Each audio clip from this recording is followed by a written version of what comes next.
తమ్ముడు మీరంతా కూడా మొదటిసారి ఓటేసే పిల్లలా కనబడుతున్నారు. మీ వయసు ఎంత? ఈసారి ఎందుకు పవన్ కళ్యాణ్ గారి జెండాలు ఎందుకు పట్టుకోవాల్సి వచ్చింది? మీరు జనసేన ఎందుకు సపోర్ట్ చేస్తున్నారు? ఇప్పుడు వీళ్ళందరూ ఫస్ట్ టైం ఓటర్స్ అన్న. వీళ్ళందరూ కూడా అందరం మొదటి టైం ఓటర్స్. అందరం ఫస్ట్ టైం ఓటర్స్. 30 మెంబర్స్ ఉన్నాం. ఇంకా సగం మంది కాలేజీకి వెళ్ళారు. అయితే మేము ఎందుకు ఎంచుకున్నాం అంటే, ఫస్ట్ మాకు ఇప్పుడు నాది బీటెక్ అయిపోయింది. బీటెక్ అయిపోయి నేను ఎంఎస్సీ డేటా సైన్స్ చేస్తున్నా. సో ఇప్పుడు బీటెక్ అయిపోయినా కూడా, డిగ్రీ అయిపోయినా కూడా స్టూడెంట్స్కి అనేది ఉద్యోగ అవకాశాలు ఎటువంటి ఇండస్ట్రీలో కానీ, మెకానికల్గా కానీ కెమికల్గా కానీ ఎలాంటిది అభివృద్ధి లేదు.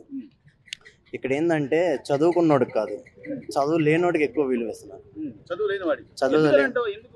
ప్రభుత్వం అలాంటిది. అది చంద్రబాబు నాయుడు గారి ప్రభుత్వంలో చదువుకున్న వాళ్ళకి కానీ, వాళ్ళ స్కిల్ డెవలప్మెంట్ ఈ కోర్సులు ఫ్రీగా పెట్టి, పిల్లలందరికీ, మాలాంటి ఎడ్యుకేషన్ క్యాండిడేట్స్ అందరికీ మైండ్ మెచ్యూరిటీ కానీ, స్కిల్స్ కానీ పెంచడం జరుగుతుంది.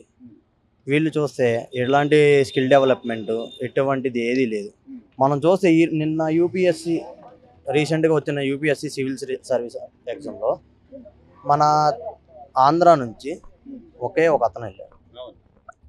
చూస్తే హైదరాబాద్లో చూస్తే దగ్గరగా 9 నుంచి 10 వరకు ఉన్నారు క్యాండిడేట్స్.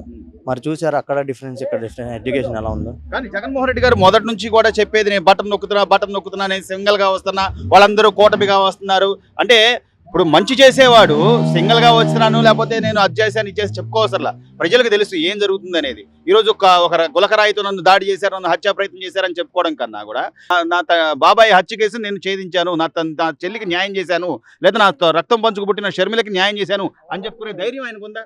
అంటే నేను మీకు మంచి చేస్తేనే మీరు నాకు ఓటేయండి అని అంటున్నాడు ఆయన. మీరు చూసే ఉంటారండి, ఒక చిన్న గులకరాయి పట్టుకొని ఇంత చేయడం కరెక్ట్ కాదు. ఇప్పుడు ఎలక్షన్స్ వచ్చినప్పుడు కోడికత్తి, గులకరాయి ఇవన్నీ గుర్తొస్తే బాబాయ్నే చంపేసి వాళ్ళ పార్టీ అధికారంలో రావడం కోసం అంత చేసినది పక్కా క్లారిటీ అన్న. అంత ప్రతిసారి ఎలక్షన్ రాగానే రాయిలు కత్తిలు కనిపిస్తాయి అన్న. ఈ రాష్ట్రంలో ఉన్న అక్కా చెల్లెళ్ళు, ఆడపడుచులంతా నా అక్కా చెల్లెళ్ళు, నా తోడబుట్టువులు, నా తల్లి సమానులు అంటున్నారు. ఆడపడుచులు, తల్లి సమానులు అందరూ గుర్తుంచుకోవాల్సింది ఏంటంటే, ఈయన దెబ్బకి తల్లి అమెరికా పారిపోయింది, చెల్లి వేరే పార్టీకి పారిపోయింది. అంటే ఈ రాష్ట్రంలో ఉన్న ఆడపడుచులు కూడా ఈయన మళ్ళీ ఎక్కితే పక్క రాష్ట్రానికి పారిపోతారని ఇండైరెక్ట్గా చెబుతున్నాడు. అది అర్థం చేసుకొని మీరు ఓటు వేసే ముందు 1-2 సార్లు అర్థం చేసుకొని ఈసారి కూటమికి ఓటు వేసి కూటమికి ఒక అవకాశాన్ని కల్పించి యువకులకి ఉద్యోగాలు, మీ ఆర్థిక స్థితిగతులు మెరుగుపడటానికి, రాష్ట్ర అభివృద్ధికి తోడ్పడాల్సిందిగా కోరుతున్నాం. అయితే మనం యువత ఓటింగ్, ఇప్పుడు లేడీస్ ఓటింగ్ అన్నీ కదన్న, వాళ్ళ ఫ్యామిలీ నుంచి వాళ్ళ చెల్లెళ్ళు ఇద్దరిని ఓటేయమని చెప్పానన్న. వాళ్ళిద్దరు చెల్లెల్ని ఓటేస్తే ఆయన షర్మిల గారు, సునీత గారు వాళ్ళిద్దరిని ఓటేయమని చెప్పండి. ఇప్పుడు ఇంతమంది యువత అసలు ఓటింగ్ రాష్ట్ర వ్యాప్తంగా మనకు వద్దండి. వాళ్ళిద్దరి చేత ఆయన ఓటేపించుకుంటే ఆయన సీఎం అయినట్టే ఒప్పుకుంటా నేను. నీ ఛాలెంజ్ బాగుంది తమ్ముడు, నీ ఛాలెంజ్ చాలా బాగుంది. ఎందుకు ఒప్పుకుంటారు? ఒప్పుకోమని చూడమనన్నా. ఇద్దరు చెల్లెళ్ళు అంతా ఒక ఫ్యామిలీ నుంచి సొంత తోడబొట్టిన చెల్లెళ్ళే బయటకు వచ్చి నా అన్న మంచోడు కాదు, మీరు ఓటు వేయమాకు అని చెప్పి అంత చెప్తున్నారంటే వాళ్ళకి ఎంత అన్యాయం జరిగిందో ఒకసారి ఆలోచించండి. సొంత చెల్లెలికే ఉన్నాడు. రాష్ట్ర వ్యాప్తంగా మొత్తం అందరికి నేను న్యాయం చేశాను, మొత్తం అంతా నా వైపు. ఏం చేశాడన్నా? ఏం చేశాడు? అమ్మఒడి ఉంది. 2019లో సీఎం గారు ఎక్కారు. అయితే 2020-21 అమ్మఒడి పడలా, ఫీజు రింబర్స్మెంట్ పడలా. తర్వాత 3 సంవత్సరాలు పడిని, ఈ సంవత్సరం పడలా. 2023-24 సంవత్సరం సిబిఎన్ గారి ప్రభుత్వంలో డైరెక్ట్గా వాళ్ళకి ప్రభుత్వం నుంచి కాలేజ్ కాంటాక్ట్ ఉండదు. ఇప్పుడు అది కాస్త వాళ్ళు ఎలా చూపిస్తున్నారంటే, ప్రభుత్వం నుంచి అమ్మఒడికి వేసి, అమ్మ అకౌంట్లకి వేసి మేము 15,000 వేస్తున్నాం, మేము 15,000 మీ పిల్లలకి వేస్తున్నాం. దాంట్లో మళ్ళీ వీళ్ళు సగం తీసుకుంటాం, 2,000, 3,000 తీసుకొని కొంతమంది తీసుకోవడం ఇలా జరుగుతుంది. అయితే ఇప్పుడు ఏం లేదండి, 2 కొడుకులు ఉంటారు. ఒక కొడుకేమో తల్లికి డైలీ బిర్యానీ తెస్తున్నాడు, ఇంకో కొడుకు పచ్చడన్నం పెడుతున్నాడు డైలీ. నువ్వేంట్రా నా పచ్చడన్నం పెడుతున్నావు అని అడిగిద్ది.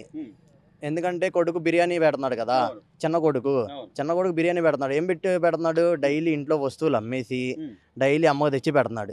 ఎంతకాలం పెడతాడు, ఓ 3 సంవత్సరాలు పెడతాడు, 4 సంవత్సరాలు పెడతాడు.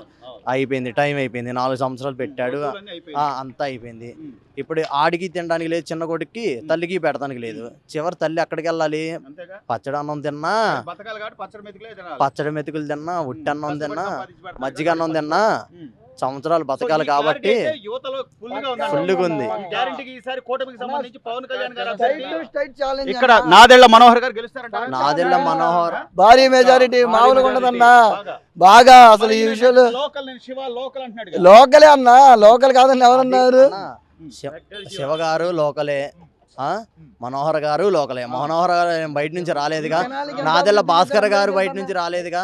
ఆయన ఆల్రెడీ సీఎం గా చేసి రిటైర్ అయిన క్యాండిడేట్. మనోహర్ గారు మీకు తెలుసు, మనోహర్ గారు ఎంత చేశారో మీకు తెలుసు.